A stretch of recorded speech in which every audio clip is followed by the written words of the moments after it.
Hello student, BA first year prose. Today our topic is Euphuism. Okay, आज का topic क्या है हमारा? Euphuism. तो इफेज का जो हिंदी मीनिंग है वो है आडंबर पूर्ण शैली. ओके, किसका? Euphuism का. ठीक है, तो इसमें देखिए क्या बताया जा रहा है. इसमें लैम का ऐसे है. Lamb essays present an ideal example of poetic prose, but Euphuism is a different type of poetic prose. Okay, John Lilly, an Elizabethan dramatist, wrote two plays, Euphues. ठीक है, The Anthony of Wit 1578 and Euphues and his England 1580 were composed in a different prose style that was called Euphues. Okay, तो देखिए lamb का जो ऐसे present an ideal example, ये जो lamb का ऐसे है वो एक आइडियल एग्जाम्पल देता है. आइडियल का मतलब क्या होता है? आदर्श. ठीक है, एक आदर्श उदाहरण देता है किसका? पोएटिक प्रोज का. ठीक है, but euphuism is a different type of poetic prose. लेकिन जो ये इफेइज्म है ये डिफरेंट है थोड़ा, ये बिल्कुल अलग टाइप की पोएटिक प्रोज है.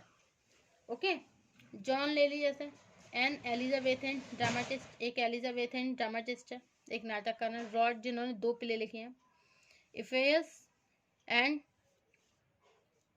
एंथमी ऑफ विट, जो कि 1578 में लिखा, and Euphues and is England 1580. Okay, were compose, ये कब कंपोज करें इन्होंने? डिफरेंट प्रोज स्टाइल, मतलब जिस प्रोज स्टाइल में कंपोज करे हैं वो प्रोज स्टाइल भी इनका डिफरेंट था. ठीक है, तो इनका जो प्रोज स्टाइल है वो भी डिफरेंट है इसमें. दैट वॉज कॉल्ड इफेज, जिसे हम क्या पुकारते हैं? इफेंस के नाम से पुकारते हैं. Okay, in this style phrases of equal length. In this style, देखिए इस स्टाइल में जो फ्रेजेस हैं, जो वाक्य हैं, ऑफ इक्वल लेंथ, उनकी लंबाई भी एक समान है. ठीक है, वर यूज इन सक्सेशन, जो कि यूज करे जाते हैं किसमें? इन सक्सेशन. सक्सेशन का मतलब क्या होता है? Used in succession. तो कब यूज करे? ओके, तो इसमें क्या होता है? इन दिस स्टाइल फ्रेजेस, जो वाक्य हैं ऑफ इक्वल, वो भी एक समान है. ठीक है, मतलब उनकी जो लेंथ है वो एक समान है. वर यूज्ड इन सक्सेशन, वो प्रयोग करी गई है किसमें? उत्तराधिकारी में. ठीक है, उत्तराधिकारी में इससे प्रयोग करा गया है. But now the term is use, लेकिन अब जो टर्म है वो प्रयोग करा गया है इन अनदर सेंस, वो दूसरे सेंस में प्रयोग किया गया है. Okay, euphuism may be form in number of ways. ये इफेमिज्म जो है मे बी फॉर्म, वो फॉर्म हो सकता है in a number of ways, कई तरीकों से. ठीक है, कई तरीकों से हो सकता है ये. और द आर्टिस्टिक डिवाइस, और जो आर्टिस्टिक, ये जो आर्टिस्टिक डिवाइस हैं, जो ये कलात्मक यंत्र हैं, ऑफ किसके? पैराफ्रेजेस के. पैराफ्रेजेस मतलब वाक्य विस्तार के. That is way of making an indirect suggestion, जो कि क्या बना रहे हैं? एक इनडायरेक्ट सजेशन बना रहे हैं ऑफ द सेंस. किसका बना रहे हैं? सेंस का बना रहे हैं. किसका सजेशन बना रहे हैं? Of sense. Is a common example of it, जो कि इसका एक साधारण एग्जाम्पल है. ओके, फॉर एग्जाम्पल, उदाहरण के तौर पे हम कह सकते हैं now it is avoided to call a person disabled. जैसे कि नाउ इट इज अवॉइडेड, इसमें अवॉइड किया जा रहा है टू कॉल ए पर्सन, किसी व्यक्ति को बुलाना. ठीक है, कैसे व्यक्ति को बुलाना? वो भी विकलांग हो. ठीक है, जैसे मतलब एक व्यक्ति को it is to avoid to call a person, मतलब इट इज अवॉइडेड करो टू कॉल ए पर्सन, किसी विकलांग व्यक्ति को बुलाने के लिए अवॉइड करो. ओके, इट सीम्स, ये ऐसा प्रतीत हो रहा है, मतलब ऐसा प्रतीत होता है जैसे कि हम उस पर्सन की इंसल्ट करना चाहते हैं. It seems to the insulted of that person, मतलब उस व्यक्ति को हम क्यों बुलाना चाह रहे हैं? एक विकलांग व्यक्ति को क्यों बुलाना चाह रहे हैं? क्योंकि हम उसकी इंसल्ट करना चाहते हैं. ओके, तो ये क्या है? इफेमिज्म, मतलब इसका मीनिंग एंड ओरिजिन. देखिए इफेमिज्म जो है एक पोएटिक प्रोज इज ए, ये एक जो है पिक्यूलर स्टाइल है किसका? इंग्लिश प्रोज का. It takes it name from a prose romance by John Lyly, और इट टेक्स इट नेम, और इसका जो नाम मिला है फ्रॉम ए प्रोज से जो नाम मिला है रोमांस बाय जॉन लेली के द्वारा। इट कंसिस्ट है प्रीशियसली ऑर्नेट, ये कंसिस्ट जोड़ता है प्रीशियसली, प्रीशियसली माने कीमती तौर पर, ठीक है, किससे जोड़ता है, ऑर्नेट एंड सोफिस्टिकेटेड स्टाइल, ठीक है। यूफेमिज्म वाज फैशनेबल, ये बहुत ज़्यादा फैशनेबल भी है इन 1580 में, स्पेशली इन एलिजाबेथन कोर्ट में, स्पेशली किसमें, एलिजाबेथन कोर्ट में। अच्छा, जॉन लेली का जो वर्क है इफेमस वाज पब्लिश, ये कब पब्लिश हुआ है, ये जो इफेमस, ये जो जॉन लेली का जो वर्क है ये पब्लिश हुआ है 1579 में, ठीक है। तो ये पब्लिश कब हुआ है, वॉज पब्लिश इन 1578 में, सॉरी, कब हुआ है पब्लिश, 1578 में। और ये इफेमस जो है इसे Greek means, Greek and means graceful witty, इसका जो मीन्स है मतलब ये क्या है, इसे ग्रीक, ये यूनानी है, और इसका मतलब क्या है, ग्रेसफुल विटी, ओके। लेली वॉज द 26 ईयर, लेली वॉज द, वो कम से कम कितने साल का था, 26 ईयर का था, व्हेन ही पब्लिश्ड इन, जब उसने इसे पब्लिश किया था 1579 में, the first part of the Euphues, और जो इसका फर्स्ट पार्ट है इफेमस का, the anatomy of wit, and the second part entitled Euphues and his England appeared in 1580 में दिखाई दिया। Euphues gained its astonishing popularity, इसने बहुत ज़्यादा पॉपुलैरिटी भी प्राप्त करी, आश्चर्यजनक, एंड बोथ वर्क इलिस्ट्रेटेड, और इसके दोनों कार्य ही इलिस्ट्रेट करे गए हैं, the intellectual fashion and favorite theme of the Renaissance society in a highly artificial style.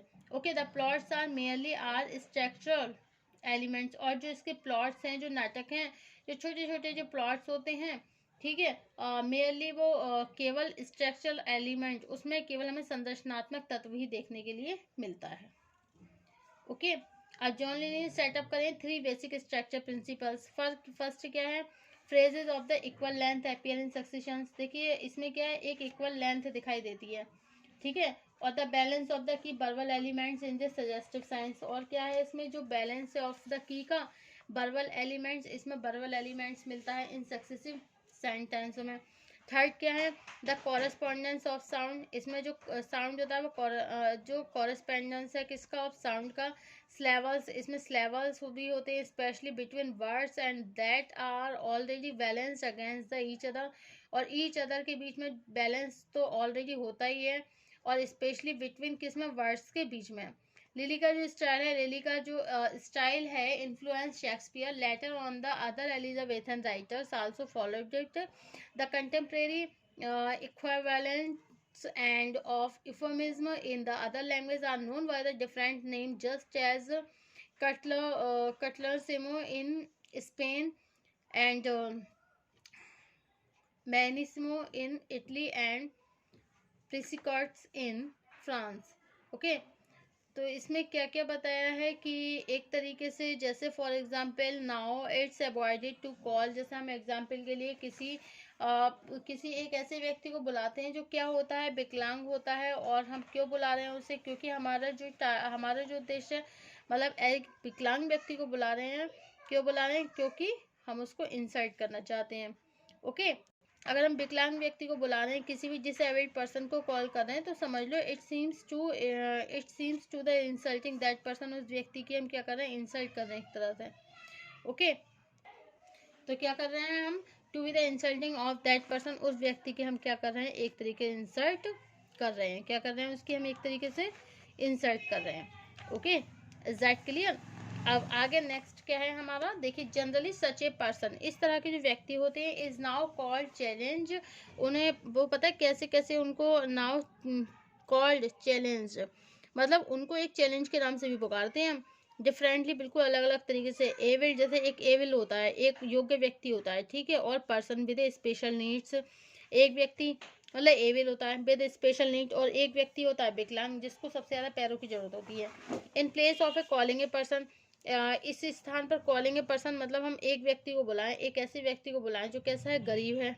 Now he is called under privileged, now he is called, अब वो पुकारा जाएगा, क्या मतलब कोई भी अर्थ हो या फिर पर्यायवाची हो, एक ऐसा व्यक्ति जो बहुत समय से दवा कुचला हुआ बैठा हुआ है, ठीक है, या फिर और इकोनॉमिकल डिसएडवांटेज, या फिर आर्थिक तौर पर उसने कोई नुकसान उठाया हो, ठीक है, या तो फिर उसने आर्थिक तौर पर कोई ना कोई नुकसान उठाया।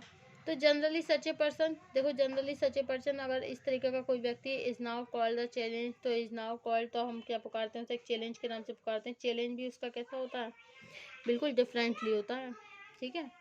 एवेंट, जबकि जो एक योग्य व्यक्ति होता है, a person with A special needs, उसको बहुत ज़्यादा कुछ खास चीज़ों की बहुत ज़रूरत होती है। In place of a calling person, अच्छा, in place of a calling person, किसी भी व्यक्ति को कॉलिंग ए पर्सन, किसी भी व्यक्ति को बुलाना, in place calling A person, किसी भी गरीब व्यक्ति को बुलाना। Now he is called a, now he is called a, और अब वह क्या पुकारा जा रहा है, अंडर प्रिविलेज्ड के, अंडर प्रिविलेज्ड पुकारा जा रहा है, मतलब अर्थ या फिर पर्यायवाची के द्वारा पुकारा जा रहा है वो, ठीक है। या फिर एक ऐसे व्यक्ति जो कैसा होता है, बहुत समय से या तो दबा कुचला पड़ा हुआ, अंडर प्रिविलेज और इकोनॉमिक डिसएडवांटेज, और उसने आर्थिक तौर पर बहुत सारे नुकसान उठाए हो। ओके, तो ये क्या है आपका उफोइज्म। उफोइज्म और क्या क्या बताया है इसकी उफोइज्म में, देखिए 1589 सिडनी का प्रोज है, ये भी पब्लिश हुआ है, which was 7th law of the Euphues, और ये इसमें जो है nevertheless the attempt failed but the close of the reign of James euphuism at had to become a dead language. Okay, तो इसमें कुछ कैरेक्टरिस्टिक्स भी है फिर इसकी एज फॉलोज, जैसे it is most prominent features for the balancing phrases in chain antithesis, और one more feature euphuism is the use of the alliterations. It is a peculiar ornament of Euphemism style. Okay, so this is the explanation of the Euphemism. Thank you.